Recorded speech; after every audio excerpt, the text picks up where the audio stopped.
Portion മാ മണലൂർ പഞ്ചായത്ത് തല പരിപാടി കാഞ്ഞാണി സിംല മാളിൽ വെച്ച് നടത്തി. മണലൂർ പഞ്ചായത്ത് പ്രസിഡന്റ് സൈമൺ തെക്കത്ത് ഉദ്ഘാടനം ചെയ്തു. മാൽന്യൂട്രീഷനെ മാറ്റി നിർത്താൻ വേണ്ടിയിട്ട്, അതായത് ശുദ്ധമായിട്ടുള്ള ഭക്ഷണപദാർത്ഥങ്ങൾ ഇതുവരെയുള്ള കുരുന്നുകൾക്ക് എത്തിച്ചു കൊടുക്കാൻ വേണ്ടിയിട്ട് നടത്തുന്ന ഒരു പദ്ധതിയാണ് പദ്ധതിയാണ് ഏത് ഈ പറയുന്ന നമ്മളുടെ പോഷൻ അഭിയാൻ എന്ന് പറയുന്ന ഈ പോഷൻ മാ. അത് സെപ്റ്റംബർ മാസത്തിലാണ് നമ്മൾ ഈ ഇത് കൊണ്ടാടുന്നത്.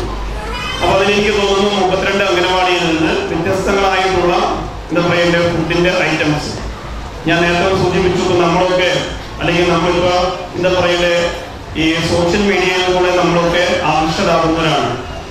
പ്രത്യേകിച്ച് വ്ളോഗർമാരുടെ കാര്യങ്ങളൊക്കെ കേട്ട് കഴിഞ്ഞാൽ, നമ്മൾ നല്ല സ്ഥലത്ത് ഫുഡുണ്ടെന്ന് കേട്ട് കഴിഞ്ഞാൽ എന്ത് ചെയ്യും? ആ ഫുഡ് കിട്ടാൻ വേണ്ടി നമ്മൾ എത്ര വേണമെങ്കിലും യാത്ര ചെയ്യാൻ തയ്യാറാണ്. ക്ഷേമകാര്യ standing committee chairperson Jinsy Maria അധ്യക്ഷയായി. Block panchayat vice president Sindhu Sivadas, ward മെമ്പർമാരായ രാകേഷ് കണിയാമ്പറമ്പിൽ, ജിഷ സുരേന്ദ്രൻ, ഹെൽത്ത് ഇൻസ്പെക്ടർ പ്രിയേഷ് എന്നിവർ സംസാരിച്ചു. പോസ്റ്റർ പ്രദർശനം, പോഷകാഹാര പ്രദർശന മത്സരം, ക്വിസ് പ്രോഗ്രാം, സമ്മാനദാനം എന്നിവയുണ്ടായി.